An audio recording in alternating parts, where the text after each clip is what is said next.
먹고 살기 힘들어도 지나치면 안 되는 세상 소식 전해드립니다. 허리케인 데스크. 첫 번째 소식입니다. 민주사회를 위한 변호사 모임과 참여연대가 다스의 실소유주와 정호영 전 BBK 사건 특별검사를 횡령과 조세 포탈, 특수직무유기 혐의로 서울중앙지검에 고발했습니다. 하지만 검찰은 고발장이 접수되고 2주가 지나도록 고발인 조사조차 하지 않은 것으로 밝혀졌습니다.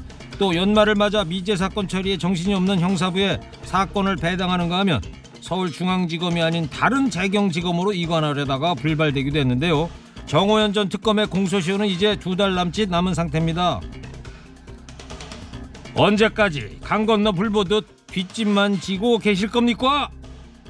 역사의 떡검으로 남을 건지 정의로운 검사로 남을 건지 잘 선택하십시오. 국민이 지켜보고 있습니다.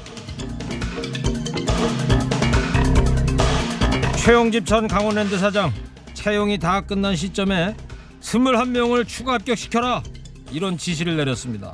염동열 자유한국당 의원실로부터 받은 인사청탁 때문이었습니다. 경북교육청의 한 사무관은 경북영광학교 교장을 불러서 정부 지원을 계속 받게 도와줄 테니 자신의 친인척 3명을 학교 및 부설단체에 취업시켜달라는 은밀한 제안을 했습니다. 그런가 하면 대한석탄공사는 점수를 조작해서 142명의 여성 지원자를 전원 탈락시킨 것으로 조사됐습니다. 지난 7월부터 전국적으로 채용 비리 수사를 벌여온 검찰이 중간 결과를 발표했는데요. 청탁, 뒷돈, 조작, 성차별, 낯뜨거운 채용 비리 100태가 드러났습니다. 결국 백, 연줄, 돈 있으면 뽑았다는 거군요.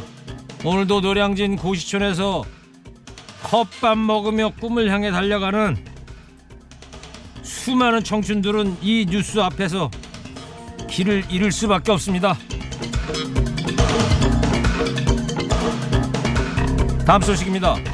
기생충 전문가로 알려진 단국대 서민 교수의 발언이 논란입니다.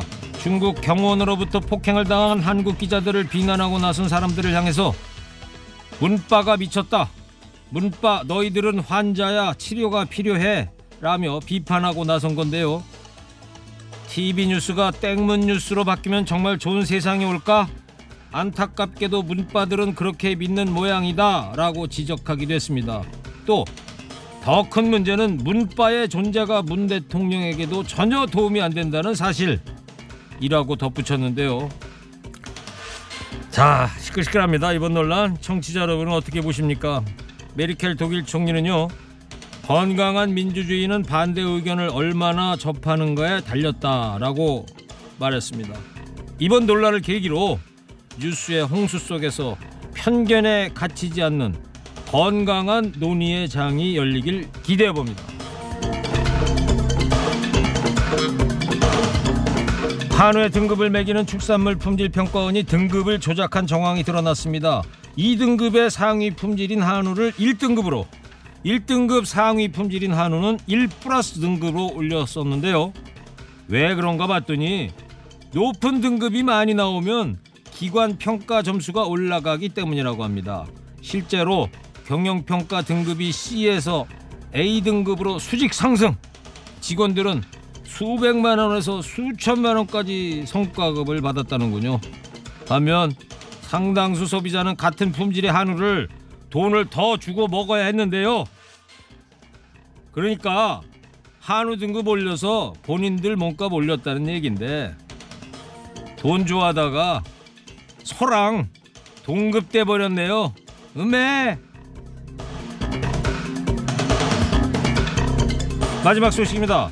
서울 마포구 상수동과 합정동 노고산동 일대에서 싼 방을 찾았습니다. 보증금 500만 원 이하의 월 35만 원 정도면 어떤 곳에서 살 수 있나 봤더니요, 윗변 2개가 긴 2등변 삼각형의 오피스텔 방, 길이 180cm, 폭 1m 이하의 난방도 안 되는 냉골 고시원, 몸 씻을 수도가 없는 2평 남짓한 옥탑방이었습니다. 요즘 청년들 반지하, 옥탑방, 고시원, 지옥고에 산다고 하던데요.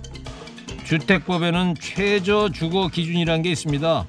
인간이 쾌적하게 살아가기 위해 최소한 확보해야 하는 주거면적, 1인 가구의 경우 대략 4평이라고 하던데요.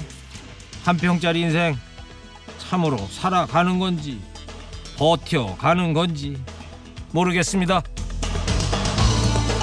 오늘 허리케인 데스크 여기까지입니다. 깨어있는 시민이 됩시다.